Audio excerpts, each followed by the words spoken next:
नमस्कार बच्चों, आज का हमारा शीर्षक है बड़े भाई साहब, जिसके लेखक हैं मुंशी प्रेमचंद जी।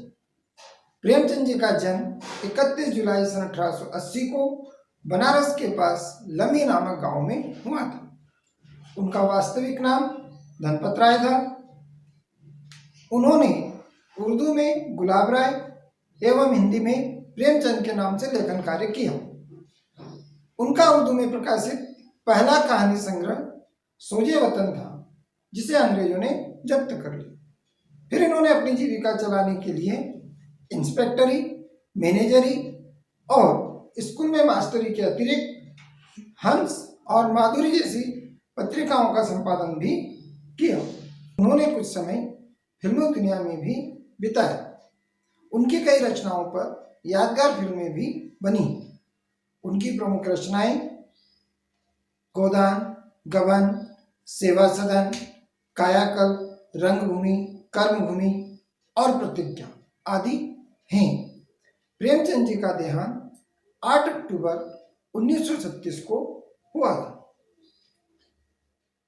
अब हम प्रेमचंद जी की प्रसिद्ध कहानी बड़े भाई साहब का अध्ययन करते हैं।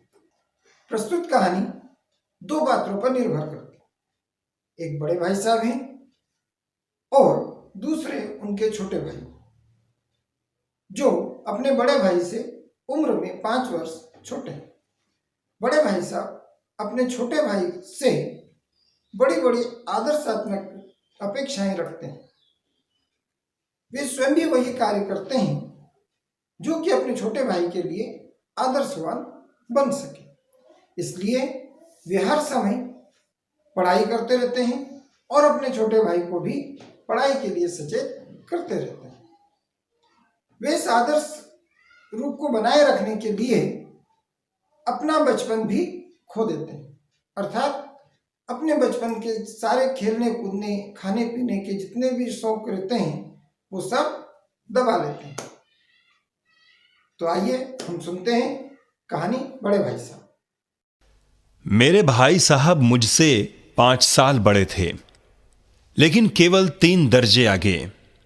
उन्होंने भी उसी उम्र में पढ़ना शुरू किया था जब मैंने शुरू किया। उन्हें मेरी निगरानी का पूरा और जन्मसिद्ध अधिकार था, और मेरी शालीनता इसी में थी कि उनकी बातों का पालन करूं। वह स्वभाव से बड़े अध्ययनशील थे, हरदम किताब खोले बैठे रहते और शायद दिमाग को आराम देने के लिए कभी कॉपी पर, कभी किताब के हाशियों पर चिड़ियों, कुत्तों, बिल्लियों की तस्वीरें बनाया करते थे। कभी कभी एक ही नाम या शब्द या वाक्य 10-20 बार लिख डालते। कभी एक शेर को बार बार सुंदर अक्षरों में नकल करते। कभी ऐसी शब्द रचना करते जिसमें ना कोई अर्थ होता, न कोई सामंजस्य। मेरा जी पढ़ने में बिल्कुल न लगता था। 1 घंटा भी किताब लेकर बैठना पहाड़ था। मौका पाते ही हॉस्टल से निकलकर मैदान में आ जाता और कभी कंकड़ियां उछालता, कभी कागज की तितलियां उड़ाता। और कहीं कोई साथी मिल गया तो पूछना ही क्या। कभी चहारदीवारी पर चढ़कर नीचे कूद रहे हैं, कभी फाटक पर सवार उसे आगे पीछे चलाते हुए मोटर कार का आनंद उठा रहे हैं। लेकिन कमरे में आते ही भाई साहब का वह रुद्र रूप देखकर प्राण सूख जाते। उनका पहला सवाल यह होता, कहां थे? हमेशा यही सवाल इसी ध्वनि में हमेशा पूछा जाता था, और इसका जवाब मेरे पास केवल मौन था। न जाने मेरे मुंह से यह बात क्यों नहीं निकलती कि जरा बाहर खेल रहा था। मेरा मौन कह देता था कि मुझे अपना अपराध स्वीकार है, और भाई साहब के लिए इसके सिवा और कोई इलाज न था कि स्नेह और रोष से मिले हुए शब्दों में मेरा सत्कार करें। मैं उनकी डांट सुनकर आंसू बहाने लगता। जवाब ही क्या था? अपराध तो मैंने किया, डांट कौन सहे? भाई साहब उपदेश की कला में निपुण थे। मुझे तो चक्कर आ जाता था, लेकिन घंटे 2 घंटे के बाद निराशा के बादल फट जाते और मैं इरादा करता कि आगे से खूब जी लगाकर पढ़ूंगा। झटपट एक टाइम टेबल में खेलकूद का कार्यक्रम बिल्कुल नहीं रहता। प्रातःकाल उठना, 6 बजे मुंह हाथ धो नाश्ता कर पढ़ने बैठ जाना, 6 से 8 तक अंग्रेजी, 8 से 9 तक गणित, 9 से 9:30 तक इतिहास, फिर भोजन और स्कूल। 3:30 बजे स्कूल से वापस होकर आधा घंटा आराम, 4 से 5 तक भूगोल, 5 से 6 तक ग्रामर, आधा घंटा हॉस्टल के सामने ही टहलना, 6:30 से 7 तक अंग्रेजी कंपोजिशन, फिर भोजन करके 8 से 9 तक अनुवाद, 9 से 10 तक हिंदी, 10 से 11 तक विविध विषय, फिर विश्राम। मगर टाइम टेबल बना लेना एक बात है, उस पर अमल करना दूसरी बात। पहले ही दिन उसकी अवहेलना शुरू हो जाती। मैदान की वह सुखद हरियाली, हवा के हल्के हल्के झोंके, फुटबॉल की वह उछल कूद, कबड्डी के वह दांव घात, वॉलीबॉल की वह तेजी और फुर्ती मुझे अज्ञात और अनिवार्य रूप से खींच ले जाती, और वहां जाते ही मैं सब कुछ भूल जाता। वह जानलेवा टाइम टेबल, आंख फोड़ पुस्तकें, किसी की याद न रहती, और भाई साहब को नसीहत और डांटने का अवसर मिल जाता। मैं उनके साए से भागता, उनकी आंखों से दूर रहने की चेष्टा करता, कमरे में इस तरह दबे पांव आना कि उन्हें खबर न हो। उनकी नजर मेरी ओर उठी और मेरे प्राण निकले। हमेशा सिर पर एक नंगी तलवार सी लटकती मालूम होती, फिर भी जैसे मौत और विपत्ति के बीच भी आदमी मोह और माया के बंधन में जकड़ा रहता है। मैं फटकार और घुड़कियां खाकर भी खेल कूद का तिरस्कार न कर सकता। वार्षिक परीक्षा हुई, भाई साहब फेल हो गए, मैं पास हो गया और दर्जे में प्रथम आया। मेरे और उनके बीच में केवल 2 साल का अंतर रह गया। जी में आया भाई साहब को आड़े हाथों लूं। आपकी वह घोर तपस्या कहां गई? मुझे देखिए, मजे से खेलता भी रहा और दर्जे में भी अव्वल हूं। लेकिन वह इतने दुखी और उदास थे कि मुझे उनसे दिली हमदर्दी हुई और उनके घाव पर नमक छिड़कने का विचार ही लज्जास्पद जान पड़ा। हां, अब मुझे अपने ऊपर कुछ अभिमान हुआ और आत्मसम्मान भी बढ़ा। भाई साहब का वह रोब मुझ पर न रहा। आजादी से खेल कूद में शरीक होने लगा। दिल मजबूत था। अगर उन्होंने फिर शर्मिंदा किया तो साफ कह दूंगा, आपने अपना खून जलाकर कौन सा तीर मार लिया? मैं तो खेलते कूदते दर्जे में अव्वल आ गया। भाई साहब ने इसे भांप लिया। उनकी सहज बुद्धि बड़ी तीव्र थी। और एक दिन जब मैं भोर का सारा समय गुल्ली डंडे की भेंट करके ठीक भोजन के समय लौटा तो भाई साहब ने मानो तलवार खींच ली और मुझ पर टूट पड़े। देखता हूं, इस साल पास हो गए और दर्जे में अव्वल आ गए तो तुम्हें दिमाग हो गया है। मगर भाईजान, घमंड तो बड़े बड़े का नहीं रहा। तुम्हारी क्या हस्ती है? तुमने तो अभी केवल 1 दर्जा पास किया है और अभी से तुम्हारा सिर फिर गया। फिर तो तुम आगे पढ़ चुके। यह समझ लो कि तुम अपनी मेहनत से नहीं पास हुए। अंधे के हाथ बटेर लग गई, मगर बटेर केवल एक बार हाथ लग सकती है, बार बार नहीं लग सकती। मेरे फेल होने पर मत जाओ। मेरे दर्जे में आओगे तो दांतों पसीना आ जाएगा। जब अलजेब्रा और ज्योमेट्री के लोहे के चने चबाने पड़ेंगे और इंग्लिस्तान का इतिहास पढ़ना होगा। बादशाहों के नाम याद रखना आसान नहीं। शिक्षक तो वही देखते हैं जो पुस्तक में लिखा है। चाहते हैं कि लड़के अक्षर अक्षर रट डालें, और इसी रटंत का नाम शिक्षा रख छोड़ा है।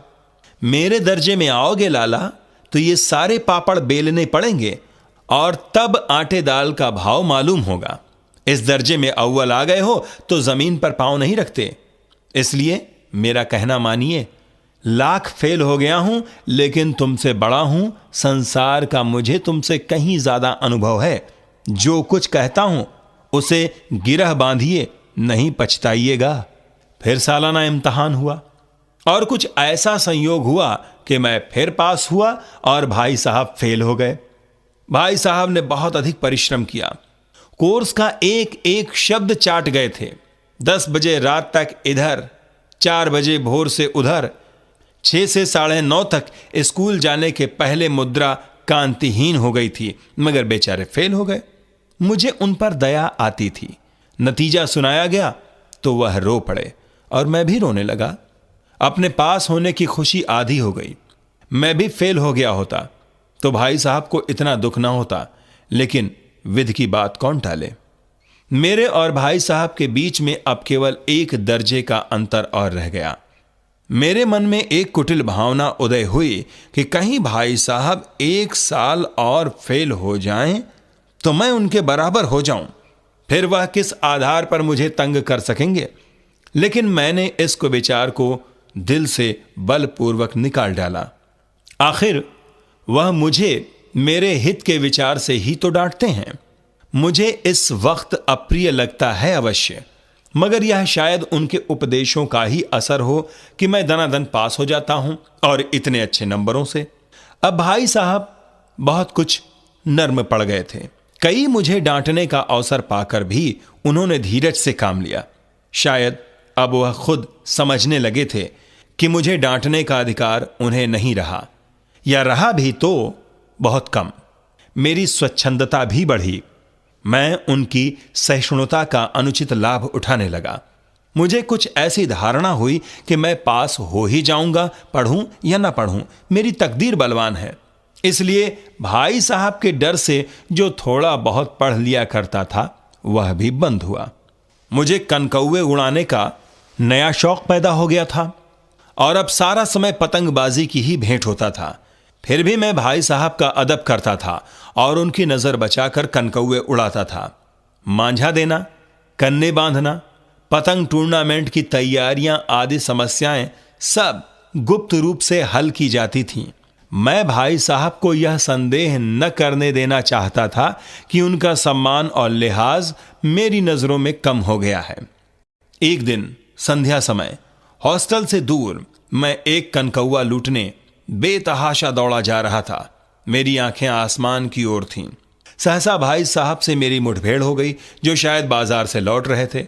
उन्होंने वहीं हाथ पकड़ लिया और उग्र भाव से बोले, धेले के कनकौवे के लिए दौड़ते तुम्हें शर्म नहीं आती? तुम्हें इसका भी कुछ लिहाज नहीं कि अब नीची कक्षा में नहीं हो बल्कि 8वीं कक्षा में आ गए हो और मुझसे केवल 1 दर्जा नीचे हो। आखिर आदमी को कुछ तो अपने पोजीशन का ख्याल करना चाहिए। एक जमाना था कि लोग 8वां दर्जा पास करके नायब तहसीलदार हो जाते थे। मैं कितने ही मिडलचियों को जानता हूं जो आज अव्वल दर्जे के डिप्टी मजिस्ट्रेट या सुपरिंटेंडेंट हैं। कितने ही 8वीं कक्षा वाले हमारे लीडर या समाचार पत्रों के संपादक हैं। बड़े बड़े विद्वान उनकी मातहती में काम करते हैं और तुम उसी 8वें दर्जे में आकर गैर जिम्मेदार लड़कों के साथ कनकौवे के लिए दौड़ रहे हो। मुझे तुम्हारी इस कम अकली पर दुख होता है। तुम बुद्धिमान हो, इसमें शक नहीं, लेकिन वह बुद्धि किस काम की जो हमारे आत्मगौरव को समाप्त कर दे। तुम अपने दिल में समझते होगे मैं भाई साहब से महज 1 दर्जा नीचे हूं और अब उन्हें मुझको कुछ कहने का हक नहीं, लेकिन यह तुम्हारी गलती है। तुमसे 5 साल बड़ा हूं और चाहे आज तुम मेरी ही कक्षा में आ जाओ, लेकिन मुझ में और तुम में जो 5 साल का अंतर है उसे तुम क्या खुदा भी नहीं मिटा सकता। मैं तुमसे 5 साल बड़ा हूं और हमेशा रहूंगा। मुझे दुनिया का और जिंदगी का जो तजुर्बा है तुम उसकी बराबरी नहीं कर सकते, चाहे तुम MA और D.Litt और D.Phil ही क्यों ना हो जाओ। भाईजान, यह गरूर दिल से निकाल डालो कि तुम मेरे समीप आ गए हो और अब स्वतंत्र हो। मेरे देखते तुम बेराह न चल पाओगे। अगर तुम यों ना मानोगे तो मैं थप्पड़ दिखाकर इसका प्रयोग भी कर सकता हूं। मैं जानता हूं तुम्हें मेरी बातें जहर लग रही हैं। मैं उनकी इस नई युक्ति से नतमस्तक हो गया। मुझे आज सचमुच अपनी लघुता का अनुभव हुआ और भाई साहब के प्रति मेरे मन में श्रद्धा उत्पन्न हुई। मैंने सजल आंखों से कहा, हरगिज नहीं, आप जो कुछ फरमा रहे हैं वो बिल्कुल सच है और आपको उसके कहने का अधिकार है। भाई साहब ने मुझे गले से लगा लिया और बोले, मैं कनकौवे उड़ाने को मना नहीं करता, मेरा भी जी ललचाता है, लेकिन क्या करूं? खुद बेराह चलूं तो तुम्हारी रक्षा कैसे करूं? यह कर्तव्य भी तो मेरे सिर है। संयोग से उसी वक्त एक कटा हुआ कनकौवा हमारे ऊपर से गुजरा। उसकी डोर लटक रही थी, लड़कों का एक गोल पीछे पीछे दौड़ा चला आता था। भाई साहब लंबे हैं ही, उछलकर उसकी डोर पकड़ ली और बेतहाशा हॉस्टल की तरफ दौड़े। मैं पीछे पीछे दौड़ रहा था। तो बच्चों, आपने अभी बड़े भाई साहब कहानी को सुना। इस कहानी को सुनते समय आपको भी आपके बचपन की कई घटनाएं याद आई हो, जैसे कि आपके बड़े भाई ने आपको पढ़ाई के लिए डांटा होगा, या आपका छोटा भाई है तो आपने अपने छोटे भाई को पढ़ाई के लिए डांटा होगा। इस तरह की कई घटनाएं आपके दिमाग में आई होगी। ठीक है, तो इस कहानी से आपको क्या शिक्षा मिलती है? इस कहानी से हमें शिक्षा मिलती है कि हमें पढ़ाई को बोझ न समझकर सहज रूप से लेना चाहिए। किसी भी कार्य को यदि हम बोझ मानकर करते हैं तो उससे परेशानियां ही बढ़ती है। ज्ञान, पुस्तकों से मिलने वाले ज्ञान को रटने के स्थान पर समझने की कोशिश करना चाहिए। समझी हुई बातें लंबे समय तक हमारे दिमाग में रहती है। ठीक है, तो हम अगले वीडियो में फिर नए एक शीर्षक के साथ मिलेंगे। धन्यवाद।